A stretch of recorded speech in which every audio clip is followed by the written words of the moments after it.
أشهد أن لا إله إلا الله وحده لا شريك له وأشهد أن محمدا عبده ورسوله أما بعد فأعوذ بالله من الشيطان الرجيم بسم الله الرحمن الرحيم الحمد لله رب العالمين الرحمن الرحيم مالك يوم الدين إياك نعبد وإياك نستعين اهدنا الصراط المستقيم صراط الذين أنعمت عليهم غير المغضوب عليهم ولا الضالين.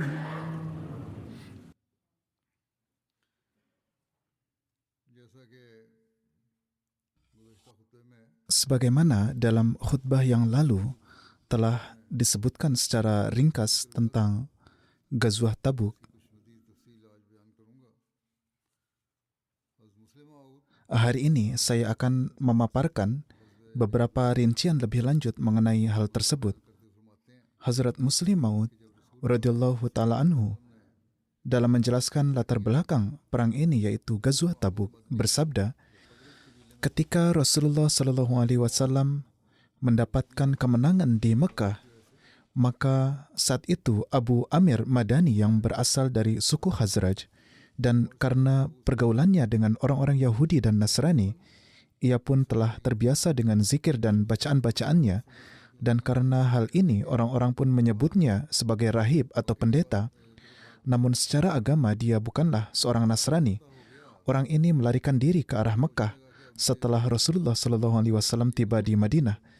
Ketika Mekah juga ditaklukkan, dia mulai berpikir bahwa dirinya harus membuat siasat lain untuk menimbulkan pemberontakan melawan Islam.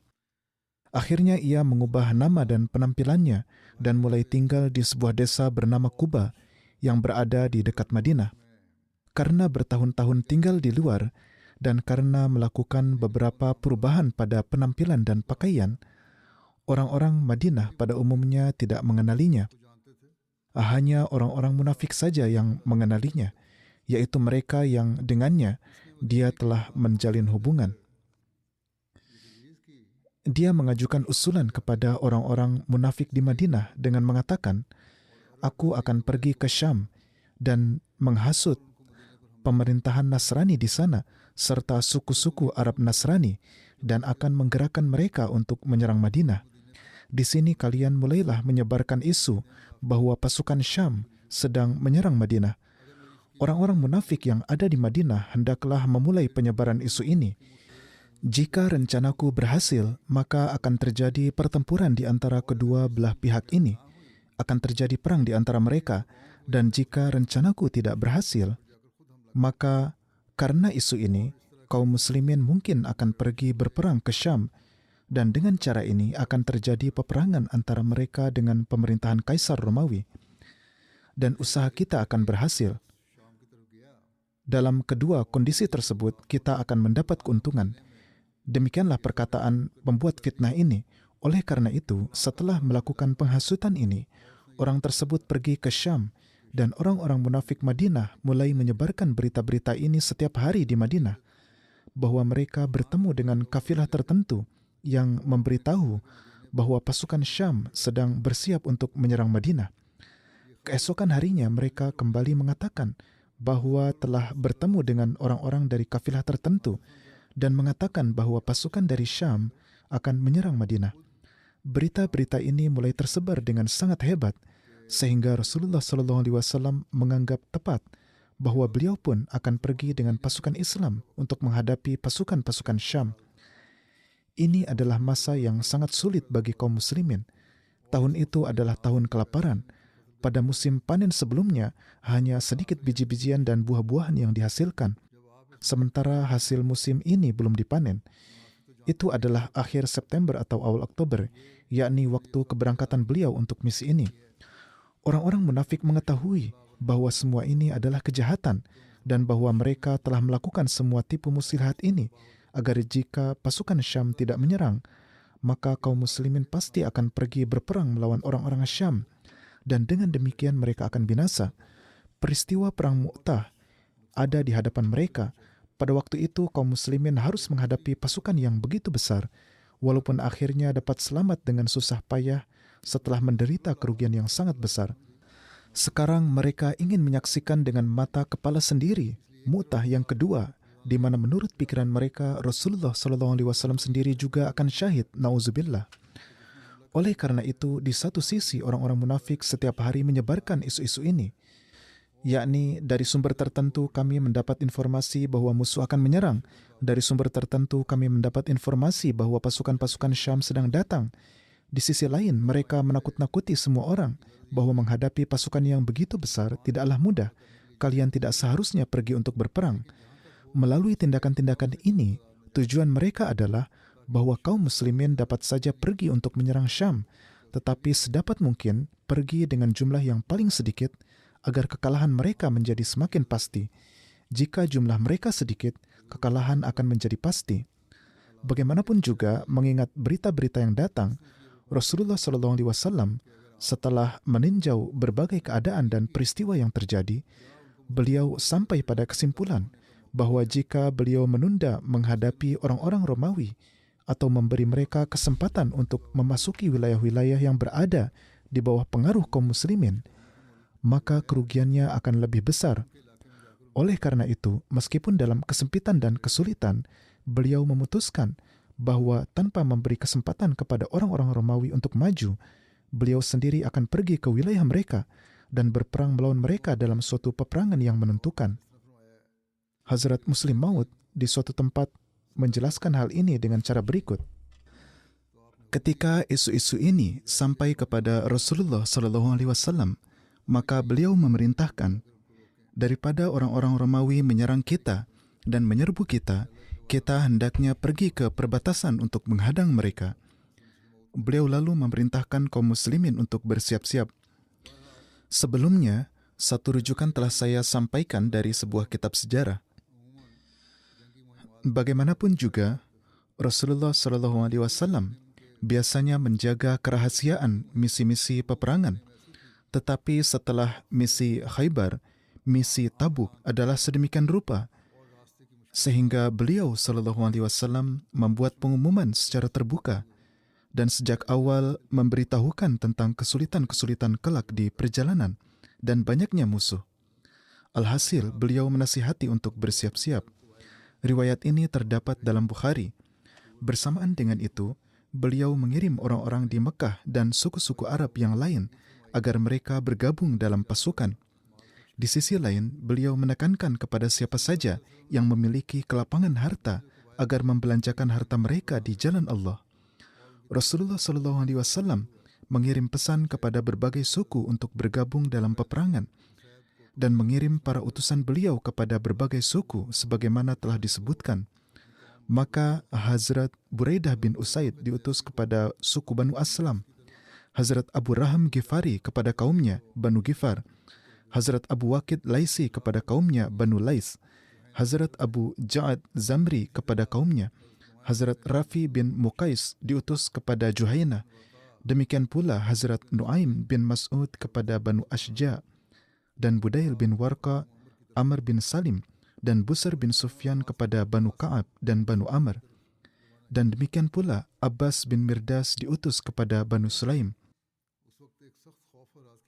Pada waktu itu, di Madinah terdapat suatu suasana ketakutan dan kecemasan yang besar. Dan sebabnya adalah bahwa musuh yang kuat itu dapat menyerang kapan saja. Menurut sebuah riwayat Bukhari, Hazrat Umar menuturkan, kami saling berbincang bahwa seorang Raja Ghassani telah memasang sepatu pada kuda-kudanya untuk berperang melawan kami, yaitu ia telah melakukan persiapan penuh. Dan dalam sebuah riwayat Bukhari juga terdapat pernyataan Hazrat Umar, Kami merasa takut kepada seorang Raja Ghassani. Kami diberi kabar bahwa dia sedang mempersiapkan diri untuk menyerang kami. Dalam suasana ini, dada kami dipenuhi dengan ketakutan. Bagaimanapun, meskipun demikian, tampak jelas kesiapan para sahabat dan peristiwa pengorbanan harta yang menggugah iman. Dalam rincian tertera, bersamaan dengan ketakutan dan kecemasan ini, Madinah pada waktu itu menghadapi kekeringan yang parah, sementara tanaman serta buah-buahan sudah akan dipanen. Dalam kekeringan ini, ketika pengumuman untuk berangkat jihad diumumkan, orang-orang sedang memikirkan dan mempersiapkan diri untuk memanen tanaman mereka. Selain itu, musim panas yang sangat terik dan perjalanan sejauh ratusan mil, serta kesulitan bekal perjalanan adalah masalah tersendiri. Meskipun adanya semua masalah ini, ketika Rasulullah SAW mengumumkan untuk berangkat jihad, maka orang-orang yang rela mengorbankan jiwanya ini, yang merupakan perwujudan ketulusan dan kesetiaan, mulai mempersiapkan perjalanan dengan meninggalkan tanaman mereka yang sudah siap panen dan buah-buahan yang sudah matang. Meskipun persiapan perjalanan yang begitu panjang bukanlah perkara mudah bagi para sahabat yang tulus namun miskin ini, dan Rasulullah SAW juga sangat mengetahui kesulitan-kesulitan mereka pada saat-saat tersebut, maka beliau SAW memberikan seruan untuk pengorbanan harta dengan mendorong orang-orang muslim yang memiliki kelapangan dengan bersabda, "Man jahaza jaishul usrah falahul jannah." Maka pada kesempatan ini, orang yang pertama kali datang membawa harta adalah Hazrat Abu Bakar Siddiq. Beliau membawa seluruh harta dari rumahnya yang berjumlah 4.000 dirham. Rasulullah SAW bertanya kepada Hazrat Abu Bakar, "Apakah Anda meninggalkan sesuatu untuk keluarga atau tidak?" Maka beliau menjawab, "Untuk keluarga, saya meninggalkan Allah dan Rasul-Nya." Dalam satu riwayat, Hazrat Umar menuturkan, Rasulullah SAW memerintahkan kami untuk bersedekah, dan pada waktu itu saya memiliki harta. Saya berkata, saya sebelumnya tidak pernah dapat mendahului dirinya, yakni Hazrat Abu Bakar. Oleh karena itu, pada hari ini saya akan mendahului Abu Bakar. Beliau berkata, saya membawa separuh harta. Maka Rasulullah SAW bersabda, "Apa yang Anda tinggalkan untuk keluarga?" Saya menjawab, "Sebanyak yang saya bawa, sebanyak itu pula yang saya tinggalkan untuk keluarga." Sementara itu, Hazrat Abu Bakar membawa semua yang beliau miliki. Maka beliau SAW bersabda, "Wahai Abu Bakar, apa yang engkau tinggalkan untuk keluarga?" Beliau bertanya di hadapan Hazrat Umar. Hazrat Abu Bakar menjawab, "Saya meninggalkan Allah dan Rasul-Nya untuk mereka." Hazrat Umar menuturkan, "Saya berkata, demi Allah, saya tidak akan pernah dapat mendahului beliau dalam hal apapun." Hazrat Muslim Maud juga telah menyebutkan peristiwa ini dengan corak beliau sendiri, yaitu berkenaan dengan suatu peperangan. Hazrat Umar menuturkan, "Saya berpikir bahwa Hazrat Abu Bakar selalu mendahului saya, maka hari ini saya akan mendahuluinya. Dengan pemikiran ini, saya pulang ke rumah, dan dari seluruh harta saya keluarkan separuh harta dan membawanya untuk dipersembahkan di hadapan Rasulullah SAW. Masa itu adalah masa yang sangat sulit bagi Islam, akan tetapi Hazrat Abu Bakar radhiyallahu ta'ala anhu membawa seluruh harta beliau dan mempersembahkannya di hadapan Rasulullah SAW. Beliau bertanya, "Abu Bakar, apa yang engkau tinggalkan di rumah?" Beliau menjawab, "Allah dan Rasul-Nya." Hazrat Umar berkata, "Mendengar ini, saya merasa sangat malu dan saya memahami bahwa hari ini saya telah berusaha sekuat tenaga untuk mendahului Abu Bakar. Tetapi hari ini pun Abu Bakar telah mendahului saya."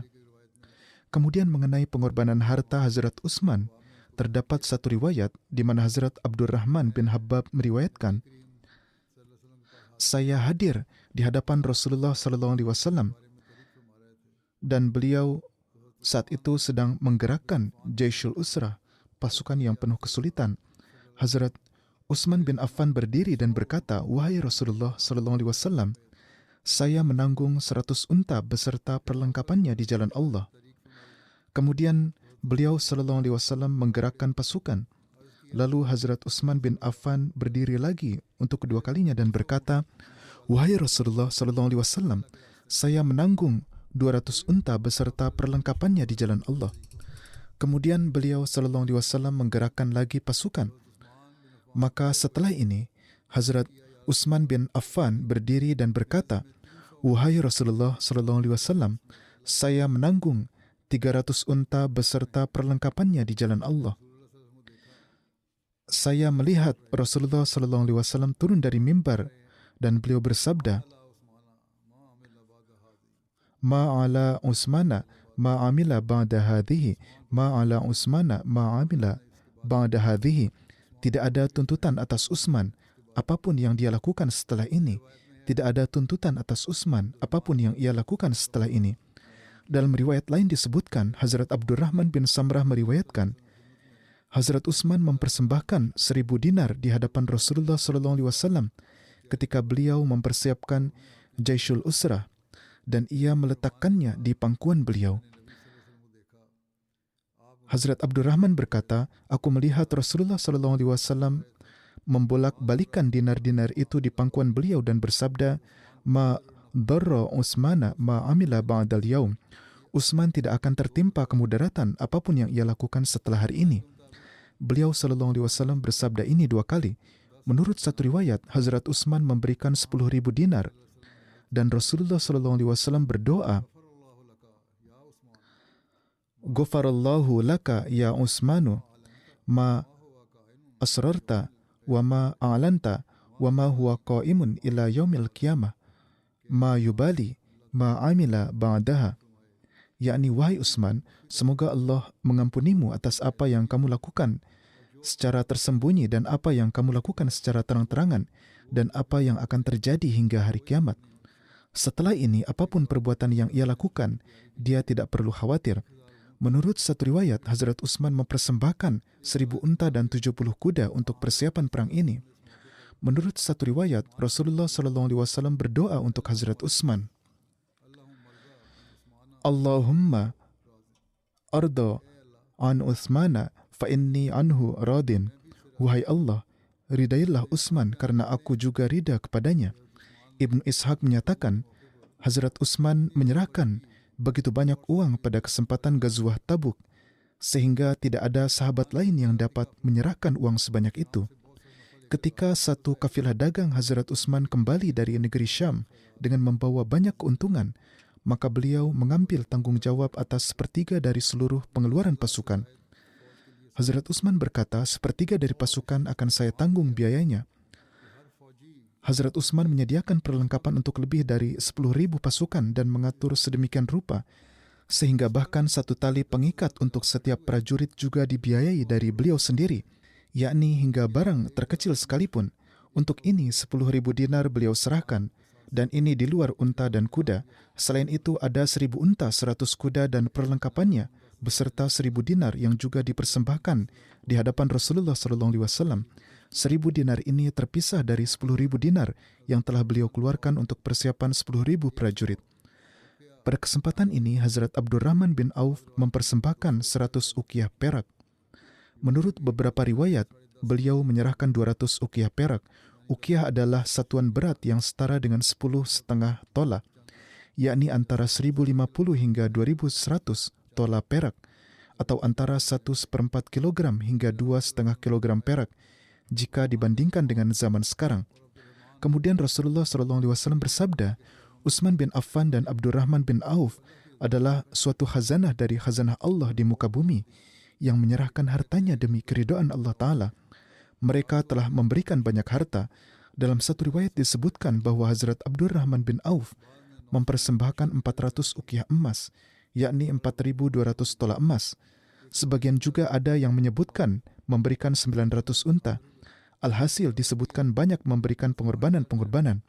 Menurut satu riwayat, Hazrat Abdurrahman bin Auf menghadap Rasulullah SAW dan berkata, "Saya memiliki 8.000 dirham, 4.000 dirham telah saya simpan untuk keluarga, dan 4.000 saya persembahkan di hadapan engkau." Beliau SAW bersabda, "Barakallahu fima amsakta wa fima a'taita." Yakni semoga Allah memberikan keberkahan dalam harta yang telah engkau simpan untuk keluarga dan yang telah engkau berikan di jalan Allah. Hazrat Asim bin Adi mempersembahkan 70 wasak kurma. Satu wasak setara dengan 60 sa dan satu sa kira-kira 3 sir, yakni keseluruhannya sekitar 12.600 kg kurma. Di antara mereka yang membawa harta ke hadapan Rasulullah SAW ada nama-nama Hazrat Abbas bin Abdul Muttalib, Hazrat Talha bin Ubaidullah, Hazrat Sa'ad bin Ubadah, dan Hazrat Muhammad bin Maslamah. Hazrat Masih Maud alaihissalam bersabda, dahulu ada suatu masa ketika kaum muslim mengorbankan nyawa mereka di jalan agama ilahi seperti halnya kambing dan domba, apalagi harta benda. Hazrat Abu Bakar Siddiq radhiyallahu taala anhu lebih dari satu kali mengorbankan seluruh harta kekayaannya, bahkan tidak menyisakan sehelai jarum pun di rumahnya. Dan demikian pula Hazrat Umar sesuai dengan kemampuan dan kelapangan hatinya, dan Hazrat Umar sesuai dengan kekuatan dan kedudukannya. Ala hazal qiyas, demikian seterusnya para sahabat lainnya sesuai dengan tingkatannya masing-masing. Seluruh sahabat siap berkorban dengan jiwa dan harta mereka di jalan agama ilahi ini. Beliau bersabda, Allah Ta'ala berfirman,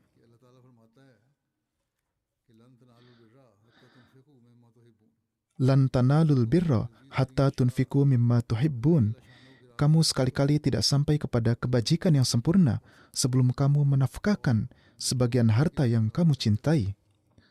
yakni selama kalian tidak menginfakkan harta yang paling kalian cintai di jalan Allah Jalla Syanu, maka kalian tidak akan memperoleh kebajikan. Hazrat Muslim Maud menyatakan, para sahabat terkadang menjual harta benda dan rumah mereka untuk memenuhi biaya peperangan. Bahkan terlihat bahwa terkadang mereka menjual harta jaidat mereka dan membelanjakannya untuk orang lain, serta menyediakan semua keperluan bagi mereka, yakni bagi mereka yang berangkat ke medan perang. Suatu ketika Rasulullah SAW bersabda di hadapan orang-orang, pasukan kita akan berangkat untuk misi tertentu, tetapi orang-orang mukmin tidak memiliki apa-apa. Adakah di antara kalian yang akan siap meraih pahala? Hazrat Utsman segera bangkit setelah mendengar ini dan ia mengeluarkan uang yang ditabungnya dan mempersembahkan uang itu di hadapan Rasulullah SAW untuk biaya kaum muslimin. Ketika Rasul Karim SAW melihat ini, maka beliau bersabda, Utsman telah membeli surga. Hazrat Khalifatul Masih ketiga juga menyebutkan peristiwa ini dalam salah satu khutbahnya. Beliau bersabda, pada suatu kesempatan diperlukan banyak harta untuk persiapan perang, dan pada masa itu juga tengah terjadi kesulitan keuangan. Dan memang demikianlah dunia ini. Terkadang ada masa kelimpahan dan terkadang ada masa kesulitan. Saat itu adalah masa kesulitan dan dibutuhkan perlengkapan untuk perang. Rasulullah SAW menyampaikan segala yang dibutuhkan ini di hadapan para sahabat dan menyerukan kepada mereka untuk mempersembahkan pengorbanan harta, yang hasilnya adalah Hazrat Abu Bakar Siddiq radhiyallahu taala anhu datang membawa seluruh hartanya. Hazrat Umar datang membawa separuh hartanya. Hazrat Utsman berkata, mohon terimalah persembahan saya ini. Saya akan menanggung seluruh biaya 10.000 sahabat. Dan selain itu, beliau mempersembahkan 1.000 unta dan 70 kuda. Demikian pula, semua sahabat yang tulus mempersembahkan pengorbanan harta sesuai dengan kemampuan dan kesanggupan mereka masing-masing. Dan Allah Ta'ala mengeluarkan hasil terbaik dari pengorbanan-pengorbanan tersebut. Allah Ta'ala telah memberikan karunia yang besar bahwa anggota-anggota Jemaat Ahmadiyah memahami apa pentingnya pengorbanan-pengorbanan harta. Saya sering menyebutkan dalam berbagai kesempatan bahwa sebagian Ahmadi telah secara hakiki mengorbankan apapun yang mereka miliki. Orang-orang yang kaya dan berkemampuan harus menjadikan teladan Hazrat Abu Bakar, Hazrat Umar, dan Hazrat Utsman di hadapan mereka dan kemudian meningkatkan standar pengorbanan harta mereka. Orang-orang yang miskin dan kelas menengah, mereka sudah melakukan pengorbanan.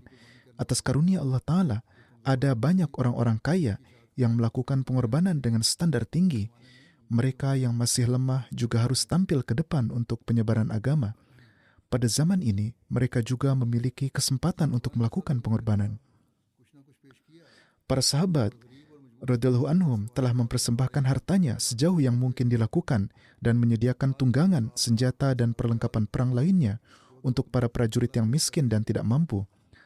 Beberapa sahabat yang miskin atau sahabat wanita, ketika hanya mempersembahkan 1 atau 2 mud gandum, hati mereka penuh dengan keinginan seandainya mereka memiliki lebih banyak, maka mereka akan mempersembahkannya juga.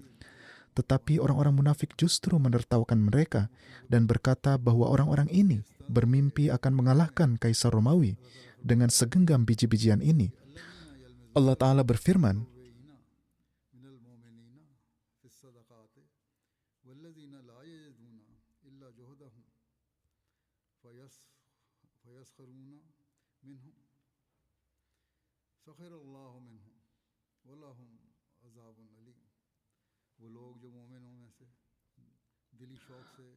mereka yang mencela orang-orang beriman yang memberikan sedekah dengan sukarela dan juga mencela mereka yang tidak memperoleh sesuatu kecuali hasil jerih payah mereka, maka mereka mengejeknya, yaitu orang-orang yang beriman, namun Allah akan membalas ejekan mereka dan bagi mereka ada azab yang pedih.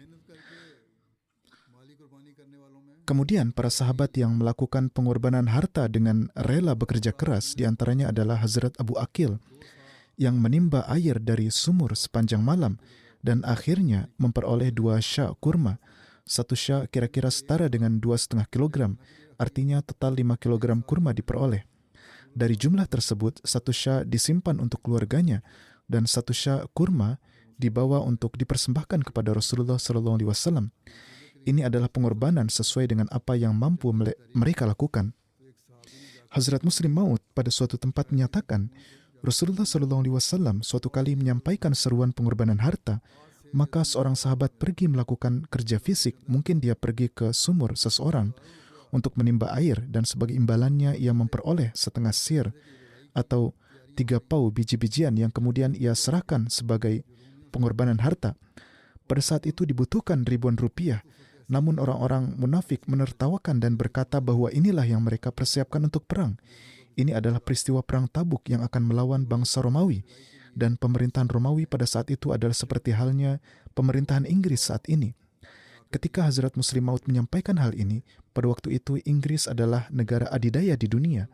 Untuk berperang melawan pemerintahan yang begitu besar, sahabat tersebut membawa beberapa genggam gandum untuk dipersembahkan. Orang-orang munafik menertawakan hal ini, tetapi ketika Rasulullah SAW mengetahui, beliau bersabda, apakah yang mereka ketahui tentang nilai gandum ini di mata Allah? Jadi gandum inilah yang memberikan kemenangan kepada kaum muslim dan kekalahan kepada bangsa Romawi. Dan bukan hanya kepada bangsa Romawi, tetapi juga kepada bangsa Persia yang pemerintahannya juga setara dengan pemerintahan Romawi. Kaum muslim telah mengalahkan mereka. Kemudian ada juga tentang suatu peristiwa luar biasa seorang sahabat, sebagaimana telah disebutkan, bahwa dalam persiapan untuk perang ini, para sahabat yang tulus dengan berbagai cara sibuk dalam upaya-upaya mereka untuk ikut serta dalam persiapan misi dan gerakan pengorbanan harta ini. Para sahabat yang kaya mempersembahkan harta dan kekayaan mereka, para sahabat yang miskin dan mempersembahkan upah dari kerja keras yang mereka peroleh meskipun sedikit jumlahnya. Dalam keadaan-keadaan ini disebutkan seorang sahabat, Hazrat Urwah bin Zaid, di mana ia menempuh suatu cara yang begitu tulus dan sederhana untuk memperoleh keridaan Allah Ta'ala. Dan ini berbeda dari semua orang lainnya. Ia miskin dan tidak memiliki apapun untuk dipersembahkan dan tidak pula memiliki kekuatan untuk ikut serta dalam jihad. Oleh karena itu pada suatu malam ia berdiri untuk salat dan sambil menangis ia merintih berdoa, "Ya Allah, Engkau telah memerintahkan untuk berjihad dan memberikan dorongan untuk itu, tetapi aku tidak memiliki apa-apa, dan Rasul Engkau SAW juga tidak memiliki cukup perlengkapan yang dapat beliau berikan kepadaku sehingga aku dapat pergi dan berperang. Dan Nabi Engkau telah menyerukan untuk pengorbanan harta. Aku tidak dapat ikut serta dalam hal ini juga. Namun aku mengampuni setiap kezaliman dan penindasan yang terjadi terhadap nyawa, harta, dan kehormatanku, dan aku menyedekahkan itu kepada kaum muslim." Ketika pagi tiba, ia hadir bersama para sahabat lainnya di hadapan Nabi SAW. Beliau SAW bertanya, "Di manakah orang yang tadi malam menyedekahkan kehormatannya?" Karena tidak ada yang berdiri, beliau bertanya lagi, tetapi tetap tidak ada yang berdiri. Akhirnya Hazrat Urwa berdiri dan menyampaikan semuanya kepada beliau. Beliau SAW bersabda, "Abshirhul lazi nafsi biyadihi, laqad kutibta fi zakatil mutakabbalah." Bergembiralah, aku bersumpah demi zat yang jiwaku berada di tangannya, engkau telah ditulis di antara orang-orang yang sedekahnya telah diterima. Alangkah indah dan istimewanya keikhlasan dan semangat pengorbanan ini. Dan Allah Ta'ala yang mengetahui keadaan di dalam hati dan maha mengetahui segala hal, Dia pun telah menerima gejolak semangat yang dimiliki oleh sahabat ini dan memberitahukan hal ini kepada Rasulullah SAW. Para wanita juga tidak tertinggal dalam kesempatan ini. Mereka mempersembahkan perhiasan-perhiasan mereka untuk persiapan perang ini. Hazrat Ummu Sinan Aslamiyah menuturkan, "Aku melihat sebuah kain digelar di hadapan Rasulullah SAW di rumah Hazrat Aisyah yang di dalamnya terdapat wewangian, gelang lengan, gelang tangan, sisir, cincin, dan gelang kaki yang semuanya telah diberikan oleh para wanita untuk persiapan jihad kaum muslimin." Bagaimanapun, di satu sisi, ini adalah keadaan para sahabat yang beriman dan tulus ikhlas. Sementara itu, di sisi lain, pada saat itu orang-orang munafik juga telah mengerahkan seluruh kekuatan mereka. Dan ini adalah tipu daya dan rencana keji terakhir dari pihak orang-orang munafik. Dan mereka sangat yakin akan keberhasilan mereka. Mereka berkeyakinan bahwa kaum muslim akan berangkat dalam perjalanan panjang menuju Syam. Dan dengan keji mereka juga yakin bahwa, nauzubillah, Rasulullah SAW tidak akan dapat kembali ke Madinah. Oleh karena itu, sekarang seluruh upaya mereka adalah agar sedikit mungkin kaum muslim yang berangkat bersama Rasulullah SAW. Dan menurut pemikiran mereka, semakin sedikit jumlah kaum muslim yang ikut dalam pasukan, maka kekalahan serta kematian pasukan ini akan semakin pasti. Oleh karena itu, mereka membesar-besarkan kesulitan dan kesempitan yang terjadi saat itu dan juga hambatan-hambatan di perjalanan. Mereka lantas menakut-nakuti kaum muslim dengan berbagai alasan seperti cuaca yang sangat panas, perjalanan yang sangat panjang, sarana perjalanan yang sangat terbatas. Mereka terus membujuk agar orang-orang muslim tidak ikut serta. Karena sebagian besar penduduk Madinah adalah petani dan saat itu tanaman sudah siap dipanen dan saat itu adalah masa kelaparan. Kemudian mereka, orang-orang munafik di berbagai tempat di Madinah berbicara kepada kaum muslim, "Kalian tidak tahu bahwa betapa sulitnya pasukan yang akan kalian hadapi sekarang dan betapa ahlinya mereka dalam berperang. Melawan mereka bukanlah pekerjaan yang mudah.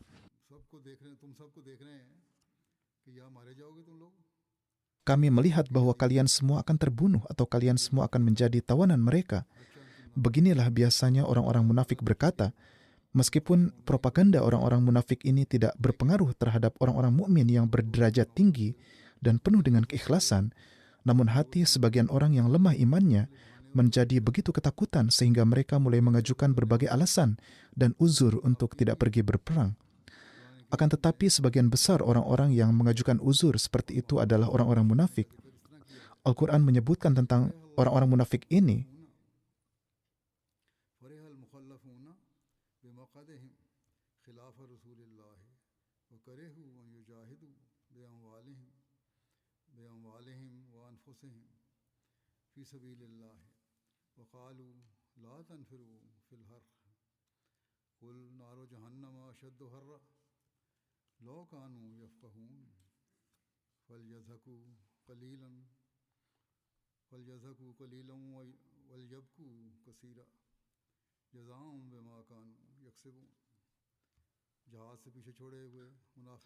orang-orang munafik yang tinggal di belakang dari pergi berjihad sangat senang duduk di tempat mereka sambil melanggar perintah Rasulullah dan mereka menganggap buruk berjihad dengan jiwa dan harta mereka.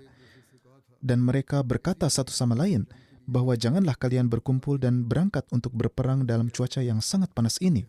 Maka katakanlah kepada mereka bahwa api Jahannam lebih keras daripada panas ini. Andai saja mereka mengerti, maka biarkanlah mereka tertawa sedikit atas penipuan mereka ini dan menangis banyak sebagai balasan atas perbuatan mereka. Menurut riwayat-riwayat, orang-orang ini menghadap kepada Rasulullah SAW dan mengajukan berbagai alasan untuk tidak pergi berjihad dan meminta izin agar mereka tidak pergi. Rasulullah SAW memberikan izin kepada mereka.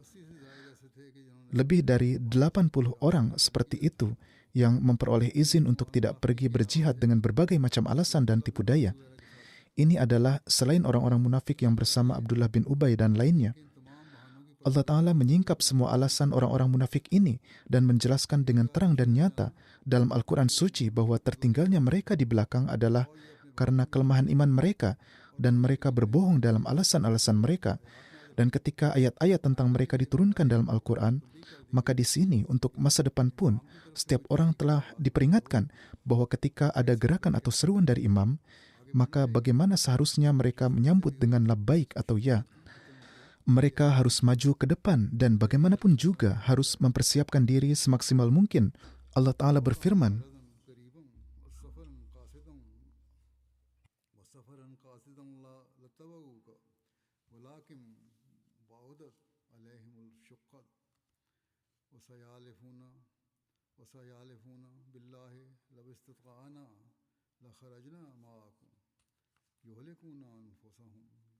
والله يعلم إنهم لكاذبون عفى الله عنك لما أذنت لهم حتى يتبين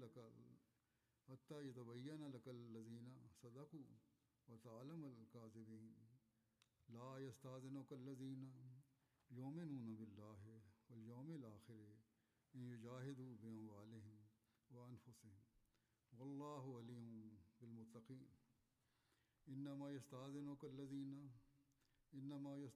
الذين لا يؤمنون بالله واليوم الآخر وارتابت قلوبهم فهم في ريبهم يترددون ولو أرادوا الخروج لأعدوا له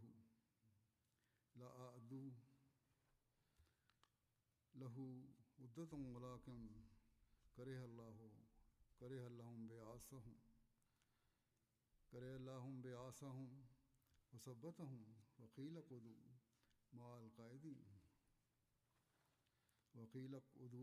مع القاعدين لو خرجوا فيكم ما زادوكم إلا خبالا ولا أوذوا خلالكم يبغونكم الفتنة وفيكم سماعون لهم والله ولي بالظالمين لقد ابتغوا الفتنة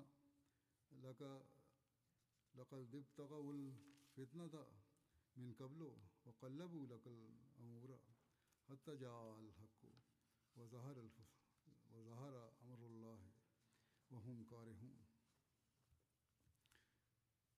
من قبل وقلبوا لك الأمور حتى جاء الحق وظهر أمر الله وهم كارهون अगर फासला नज़दीक का होता और सफ़र आसान होता तो ज़रूर jika jaraknya dekat dan perjalanannya mudah, maka mereka pasti akan mengikutimu. Tetapi menanggung kesulitan sangatlah jauh bagi mereka. Mereka pasti akan bersumpah demi Allah bahwa jika kami diberi taufik, maka kami pasti akan berangkat bersamamu. Mereka sedang membinasakan jiwa-jiwa mereka sendiri. Dan Allah mengetahui bahwa mereka benar-benar orang-orang yang berdusta. Allah memaafkanmu. Mengapa kamu memberi izin kepada mereka sehingga menjadi jelas bagimu orang-orang yang berkata benar dan kamu dapat mengenali orang-orang yang berdusta? Orang-orang yang beriman kepada Allah dan hari akhir tidak akan meminta izin kepadamu untuk tidak berjihad dengan harta dan jiwa mereka. Dan Allah Maha mengetahui orang-orang yang bertakwa. Hanya orang-orang yang tidak beriman kepada Allah dan hari akhir yang meminta izin kepadamu dan hati mereka ragu-ragu. Maka mereka terus bimbang dalam keraguan-keraguan mereka. Dan jika mereka benar-benar bermaksud untuk berjihad, niscaya mereka akan melakukan persiapan untuk itu. Tetapi Allah tidak menyukai keberangkatan mereka, maka Dia menahan mereka dan dikatakan kepada mereka, duduklah bersama orang-orang yang duduk. Jika mereka berangkat bersama kalian, mereka tidak akan menambah kepada kalian kecuali kerusakan. Dan mereka akan berlari-lari di antara kalian untuk menimbulkan fitnah di antara kalian. Dan di antara kalian ada orang-orang yang mendengarkan mereka. Dan Allah Maha mengetahui orang-orang yang zalim. Sesungguhnya mereka telah berusaha menimbulkan fitnah sejak sebelumnya, dan mereka telah membolak-balikan urusan bagimu hingga datang kebenaran dan telah nyata perintah Allah, sedangkan mereka tidak menyukainya.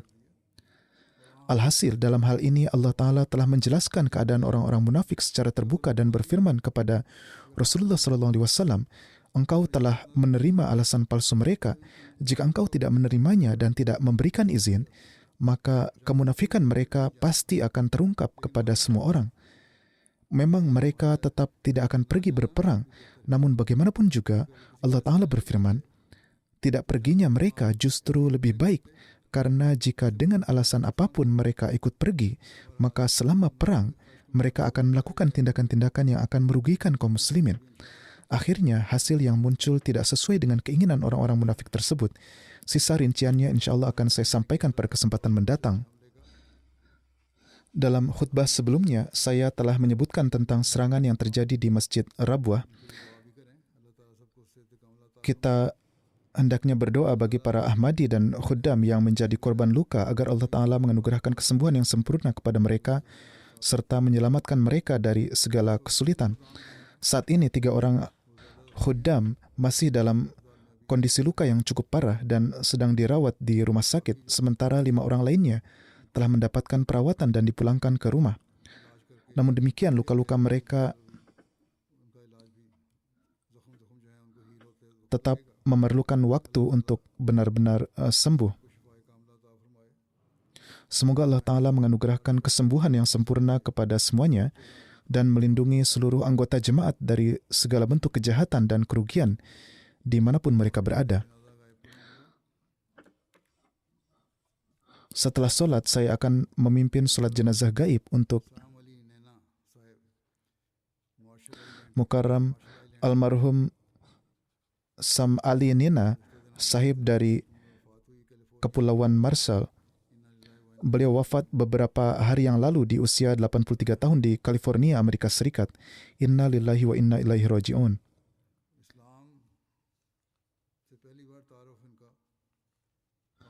Beliau pertama kali mengetahui Islam dengan perantaraan tablik yang disampaikan oleh Tuan Hafiz Jibril Said Sahib, mubalik kita, di tahun 1980-an. Saat itu juga beliau menerima Islam Ahmadiyah. Dan meskipun menghadapi banyak penentangan, beliau tetap teguh dan berpegang kuat pada imannya. Ketika seorang anggota dewan di parlemen mengatakan bahwa Islam adalah agama yang ilegal dan terkait dengan terorisme, beliau dengan penuh keberanian menulis pernyataan di surat kabar setempat menyampaikan bahwa kami adalah Muslim Ahmadi dan kami tidak memiliki hubungan apapun dengan terorisme. Pernyataan berani beliau ini menjadi sumber kekuatan dan semangat bagi jemaat. Anggota dewan ini memang berupaya untuk meloloskan undang-undang tersebut, namun berkat upaya-upaya beliau, hal ini tidak berhasil. Beliau dikenal di masyarakat setempat sebagai sosok yang berpengaruh dan dihormati. Tuan Falahuddin Syams, Naib Amir Amerika, menuturkan, saya mendapat kesempatan untuk bekerja selama 5 tahun di Kepulauan Marshall. Karena wilayah itu berada di bawah tanggung jawab jemaat Amerika, maka beliau sering berkunjung ke sana. Tuan Sam menjadi Ahmadi melalui tablik Tuan Hafiz Jibril Said. Pada awalnya hanya ada 4 atau 5 keluarga Ahmadi di sana, dan jemaat masih sangat kecil, bahkan belum terdaftar secara resmi. Namun berkat kerja keras Hafiz Sahib dan upaya beliau, jemaat akhirnya berhasil terdaftar secara resmi di negara tersebut. Setelah Tuan Hafiz Said kembali, untuk waktu yang sangat lama tidak ada mubalik yang menetap di sana. Dan dalam masa itu, Tuan Sam sendiri yang memegang tanggung jawab jemaat hingga wafat beliau. Beliau tidak hanya mengurus jemaat dengan penuh pengkhidmatan, tetapi juga terus melakukan tablik dan tidak pernah membiarkan nama jemaat redup. Beliau selalu menunjukkan semangat yang tinggi dalam membantu jemaat. Setiap kali ada tamu yang datang dari markas, beliau selalu membantu dan selalu melangkah maju untuk berkhidmat hingga menghasilkan hasil yang nyata.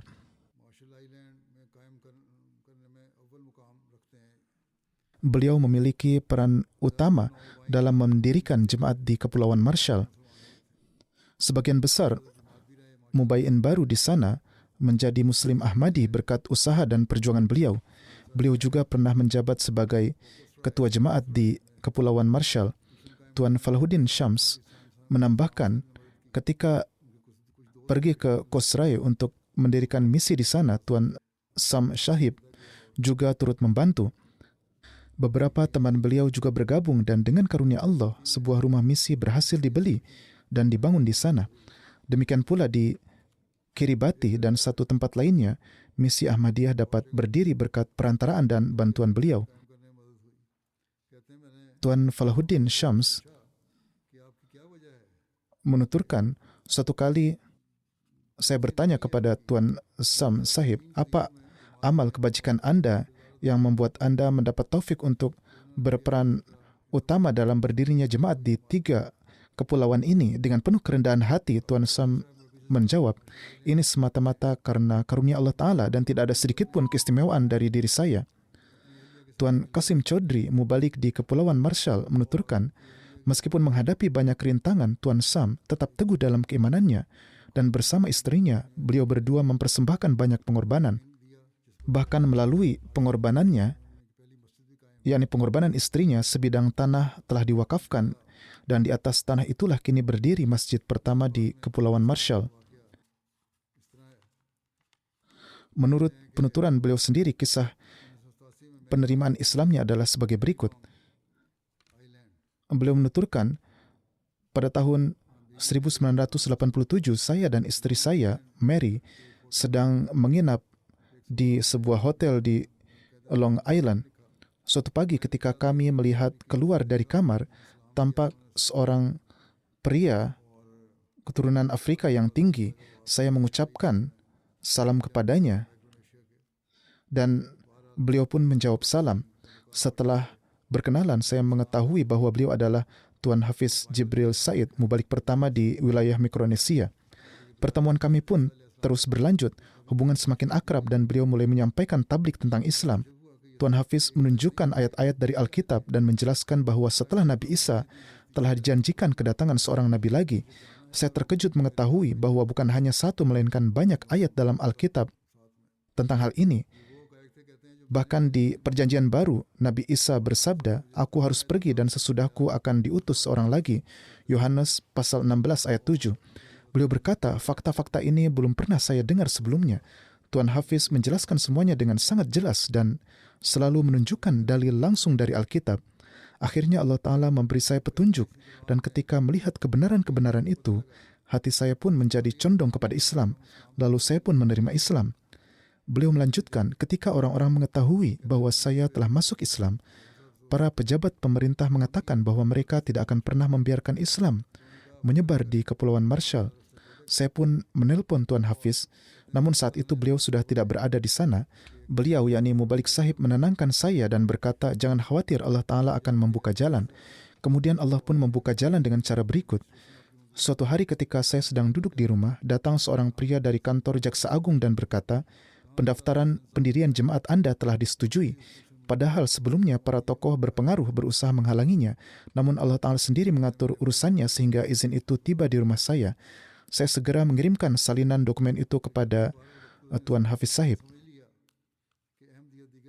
Beliau berkata, seiring waktu saya menyadari bahwa Ahmadiyah memiliki keistimewaan yang membedakan dari kelompok muslim lainnya dan saya sangat bangga akan hal ini. Dalam hati saya selalu ada suara ini, yaitu saya adalah seorang muslim Ahmadi dan saya bangga menjadi Ahmadi. Selama 20 tahun tidak ada mubalik yang bertugas di Kepulauan Marshall dan saya sangat gelisah karenanya. Tuan Hafiz menasihati saya, teruslah menulis surat kepada Khalifatul Masih. InsyaAllah akan ada jalan. Akhirnya pada tahun 2004, saya menerima pesan dari markas bahwa seorang tamu akan datang dan saya diminta menjemputnya di bandara. Saya pun pergi ke bandara dan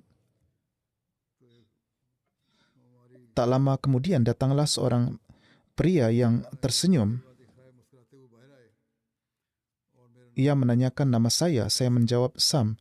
Ia menjawab nama saya Kausar. Beliau adalah mubalik Inamul Haq Kausar. Sejak hari itu kami seperti dua saudara kandung.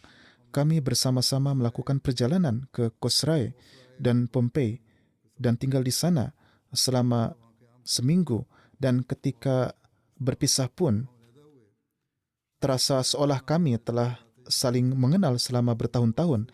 Jadi itulah gejolak persaudaraan Islam yang sejati.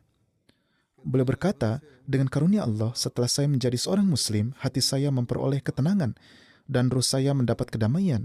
Solat telah mengubah hidup saya dan istri saya pun menyadari perubahan besar dalam diri saya.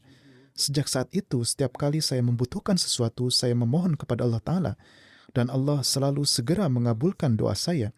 Berkali-kali saya menyaksikan pertolongan ilahi dengan mata kepala saya sendiri dan dalam setiap doa saya selalu memanjatkan rasa syukur kepada Allah Ta'ala.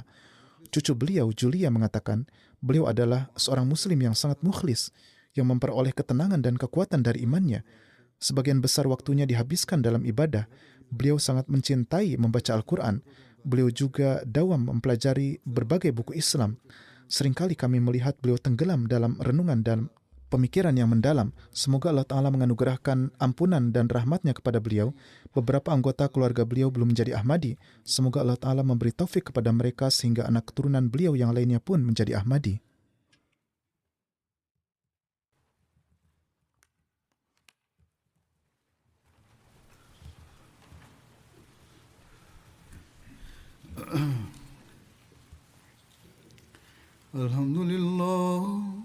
Alhamdulillah, nahmaduhu wa nasta'inuhu wa nastaghfiruhu wa nu'minu bihi wa natawakkalu alayhi wa na'udhu billahi min shururi anfusina wa min sayyiati a'malina. Man yahdihillahu fala mudilla lahu ومن يضلل فلا هادي له ونشهد أن لا إله إلا الله ونشهد أن محمدا عبده ورسوله.